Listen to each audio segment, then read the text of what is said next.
One of the biggest questions I've been getting asked lately is when am I going to finish the sliding door on the van? Well,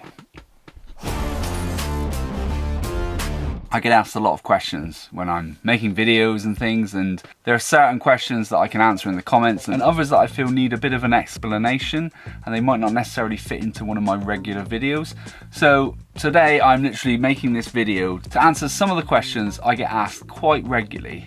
One of the main questions that I get asked is what gear do I use when I make these videos? And I made an Instagram post recently. If you don't follow me at Instagram, it's lovesundays84. And it was about how much camera equipment do you actually need to make YouTube videos? And the answer is you probably only really need your phone.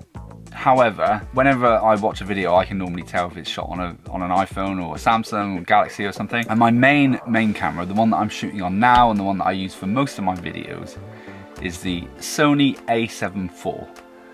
So it's this, my main sort of shooting camera, the a7 IV. I'm currently got the 16-25 G lens on there. And I also use Joby microphones as well, because they're, I'd say, the most reasonable and probably the best sound quality for what you can get. This is my point and shoot camera, which is the Sony ZV-1. This, I love it because not only does it have a pull-out screen like what the main camera has, just a really convenient camera. And because it's Sony as well, it means that it's really good in low light, which you won't get with your iPhone or with a GoPro or anything. If I ever don't want to bring this big camera out, then I will take this one out. So all those sort of trips that you see me where I'm going to the pub is normally sort of shot on this one because I don't want to be lugging this big camera around when I'm in the pub. The other camera that I use, I've pretty much shot the whole sort of budget van build series on this camera, which is the Sony a7C. And again, the reason why I sort of stick to my Sony cameras is one, because all the lenses fit each other. So this is a 24-240mm, so it means I can get some really nice sort of zoomed in shots or of some landscape if I want to. And I can also just literally take this lens off and pop it on that camera if I need to. But I love this camera because when it hasn't got this big lens on it, so this is the kit lens that comes with the camera. I mean, even at 28mm, it's probably not, it's not the widest lens to vlog on. I am quite close up with that, but I'm only at arm's reach. But it's just so compact, look how small that is. And you've got a nice full zoom. It's a full frame sensor as well, if that means anything to anyone, but it just means, again, it's really good in low light. And yeah, I really like this camera because of just how easy it is to use, and it doesn't take up a lot of space in your bag. And one of the main important things with both of these, plus the one that I'm shooting on now, is they all have inputs for a microphone. So that means that I can always just plug in an external microphone because it always makes the audio quality better. So you may remember when I first got my last van, I damaged this lens.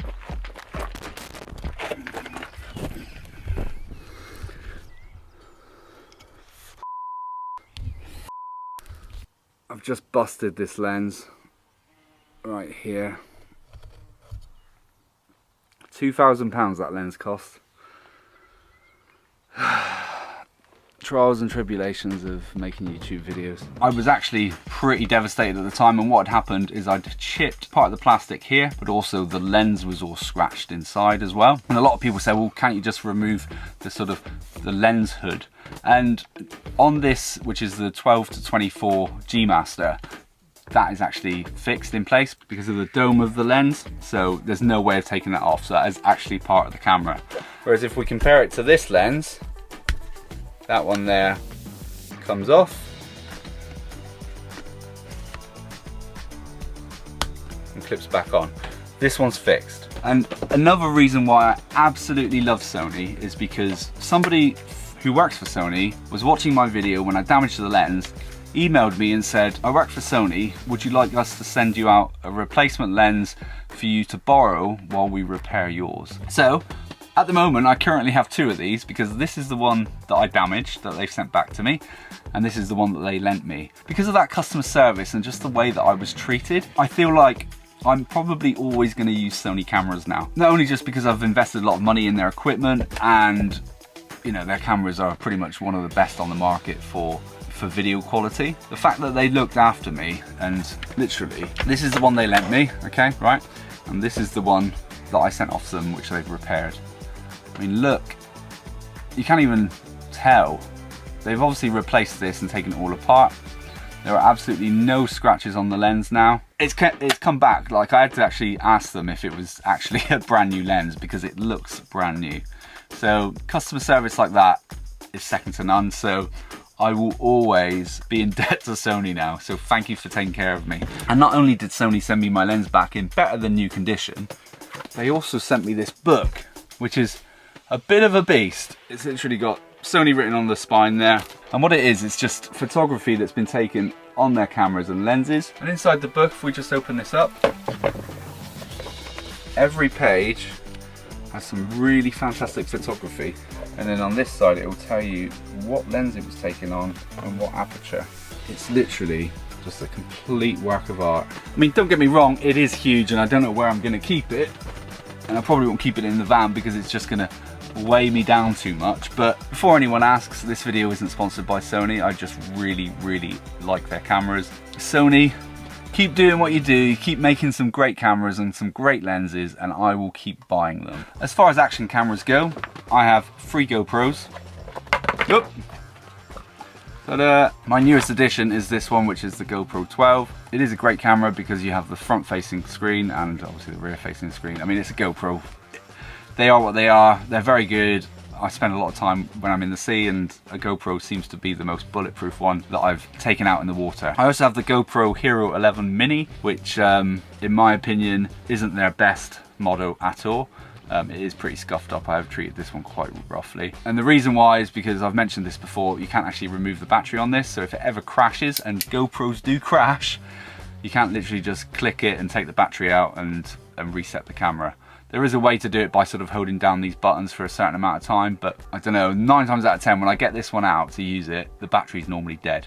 So even if it's been on charge all night, no idea why. But I also have this one, which is the GoPro Hero 7 Black. And this camera, the majority of the GoPro shots that you've seen on my videos over the last 4 years have been shot on this small camera. They're not overly, see, I treat them rough. They're not overly expensive either. They're literally, like, the 7s you can pick up pretty cheap now if you get them second hand. But I absolutely love this camera and I would probably continue to use this forever. And the only reason why I bought the 12, it was to replace this one, is because this one's mainly been in the water, so it's getting quite corroded now with like salt. But GoPro batteries have a little pull tab on the battery here to be able to pull it out, and that actually broke recently, so now that battery is stuck in there. Probably get out with a knife, but I just haven't. So that was the only reason why I bought the 12, just to sort of replace my old trusty GoPro Hero 7 Black. I am also a very big fan of Insta360. This is the Insta360 X3, and it's essentially a 360 camera. And the way that this one works, comes with this selfie stick. You hit record, you pull this out really far, like this. It almost like gives you like a drone shot without actually having a drone. But love this camera. You can just hold it out above you and you get those nice aerial shots as you're walking along, and then you can actually remap where the camera is looking in post. So there's really good software that comes with this. Absolutely love this camera. This is the X3. There is a new one out now called the X4. The only difference is the quality of the image, but this does everything that I need it to. The other one is the Insta360 Go 3. So one of the cool things with this one is it does have a flip-up screen, so you can actually technically use it to vlog with and you can see yourself. But the main reason why you would have this is literally just because the front camera pops out like that and you can walk around with it in your house. They got these little clip things where you can clip it onto like a baseball cap, and then that just sticks in there with a magnet, and then you've got sort of POV shots. But it also comes with this like little necklace thing, and you put that on, and then that just clips on like that, and then you can cook dinner and you can shoot everything. I did actually lose just this part in the sea at St Ives quite recently when I was paddleboarding. Absolutely devastated. They did allow me to order just this replacement bit so that I didn't have to replace the whole thing. So let's talk about drones. I'm very when I first started this channel, I used to love drone photography. I kind of feel like it's getting a bit old now because everyone has drones that makes YouTube videos and things, so I literally don't do what I used to do, whereas I would literally take you on a little cruise around a beach and like spend 5 minutes filming it. I don't do that anymore. I literally just get the drone in the air, get the shot that I need to get of me pulling up or whatever. Might be a little bit of the scenery. It's called like an establishing shot, so it just lets you know where I am, and then I just bring the drone back. It's very rare that I use the full 20-minute battery life that these things normally have. Most of my YouTube career, all of the drone footage was captured on this drone here, and this is the Mavic Mini 1. So it's the first ever one. Sorry, I'm just covering up my Flyers ID, which is there. So this was the first ever one that they ever made that was below 250 grams. That one's really good. You can pick these up pretty cheap now. But the main one that I shoot on now is this one called the DJI Mini Pro. And it's quite a bit bigger than this drone, but it weighs exactly the same. It's 249 grams, which means that you can pretty much fly it anywhere in this country. So I think that's pretty much all the camera equipment I use other than my iPhone. I think this is a 13 or something. 3 lenses. I mean, technically, this camera with these 3 lenses pretty much does what this camera does with this lens, with this zoom lens, and with this sort of in-between lens as well. And as far as it comes to editing, I have a MacBook Pro, which I use Final Cut Pro to edit my videos.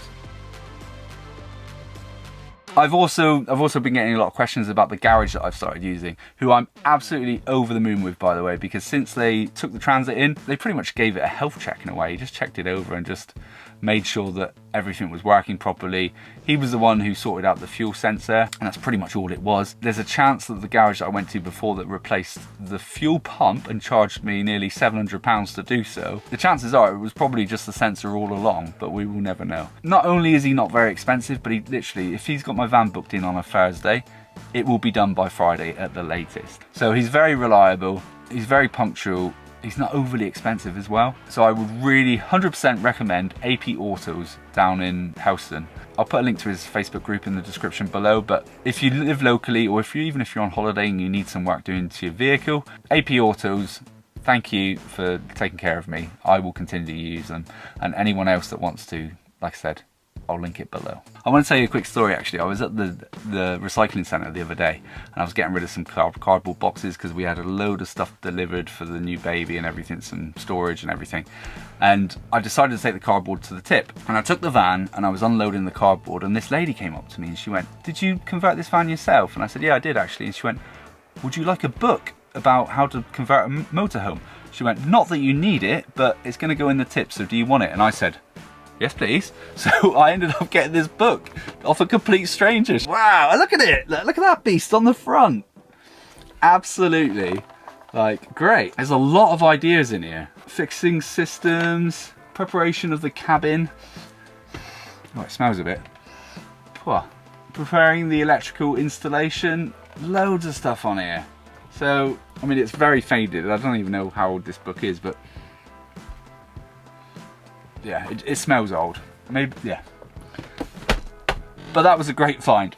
Another big thing that people ask me a lot about is my watches. You may notice in my videos that my watch normally changes quite regularly, not necessarily in the same video, but like from video to video. I have a lot of watches. None of them cost a lot of money. They're all either G-Shocks or Casios mainly. But this is my watch collection. Like I said, whoop. There's nothing really expensive in here, just watches that I like. This here is a G-Shock. It's all white with a black face. I have one very similar to this, which is a limited edition, which is this pink and purple one. It's called the 90s Throwback, and it's got a pink and purple strap. Absolutely love that one. This is the watch that I wore a lot when I was converting my van, just because it's really cheap, and you know, I don't really mind if I damage it. And to be honest, the face of it is actually probably a little bit too small for my wrist. Still a great watch, costs like £19 or something, not a lot. This one here, I love this watch because this is pretty much the watch that my dad had when I was growing up, and whenever he used to get a new one, he would always hand this one down to me. So it's more of a nostalgia thing with this one, but absolutely love that watch. I do get a lot of questions asking about this one here, which has got like a sort of turquoisey and a blue strap. and I actually made this watch. Well, I say made it, it's a standard Casio £30 watch, which I customized. This is what it looks like when they're standard, okay? So that's how it would come out of the box. It's black, right? All I did is I changed the strap from a black strap to this strap here. I masked off the screen and then just spray painted all of this white, and it's kind of done with like it's a primer paint, and it started to scratch off. It's kind of getting like a bit of a patina on it, which I absolutely love. So for anyone that says to me, Sean, where did you get that watch? You can't buy it because I customized it. I also have this G-Shock here, which I kind of called my Christmas watch because it's red and green. This is actually one of these other 90s throwbacks because it just looks a bit retro, doesn't it?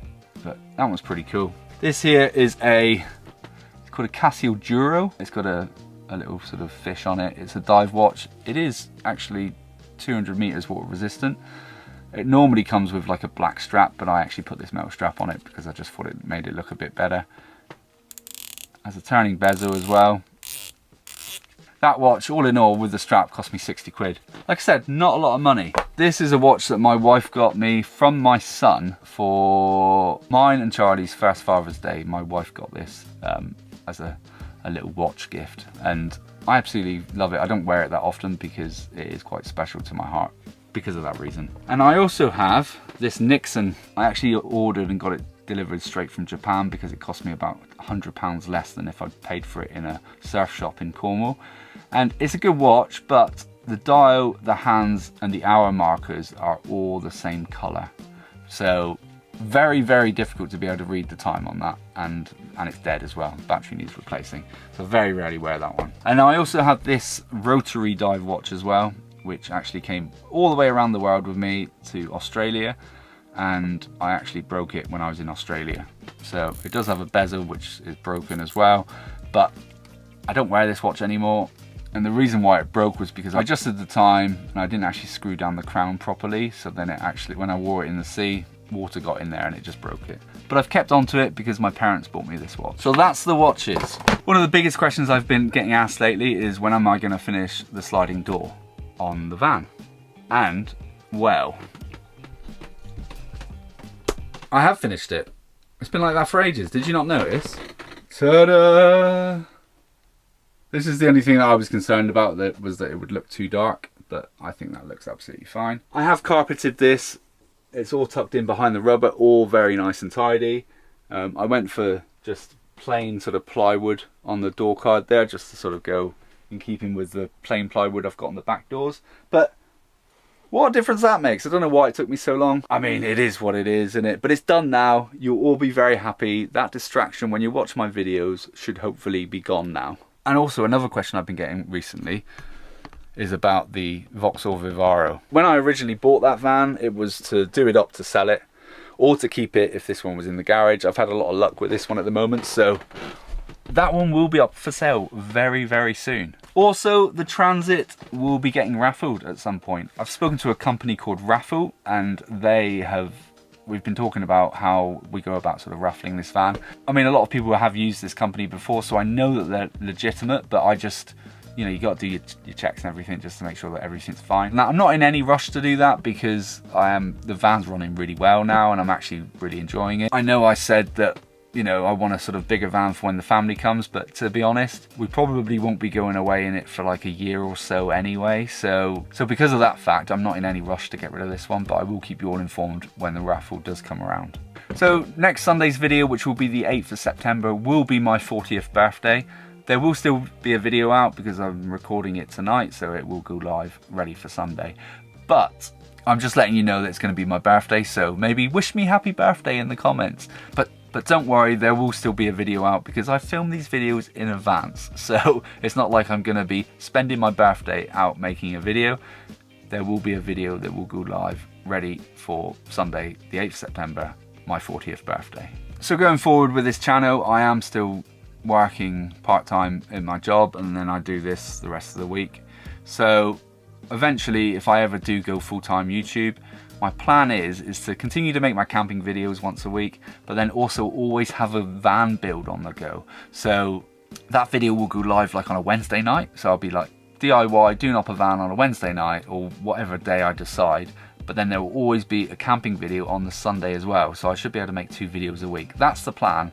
There may be times when there won't be the middle week video out because I might not have a van to do up, but that's what I'm sort of planning and aiming to do, because then once the van's converted, I can then sell it anyway.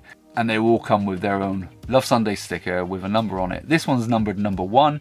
The Vivaro is numbered number 2, and then the next one will be numbered number 3. And if you're the lucky person that bought the original Vivaro, the one with the roof deck, do you remember that? That one just has a Love Sunday sticker on it. So that is the OG original van. And it's still out there on the road. So if you see it, give them a wave, but it's not me driving. But that's about it from me. Hopefully I answered most of your questions. If you do have any more, just let me know. I don't know when I'll ever do another one of these Q&As, but they will always come around. Thank you so much for watching. Thank you for your support every week, coming back and watching these videos. And I'll see you in the next video. Cheers. This is the part of my videos you don't normally see, me packing away all my camera equipment. Doesn't normally take that long, but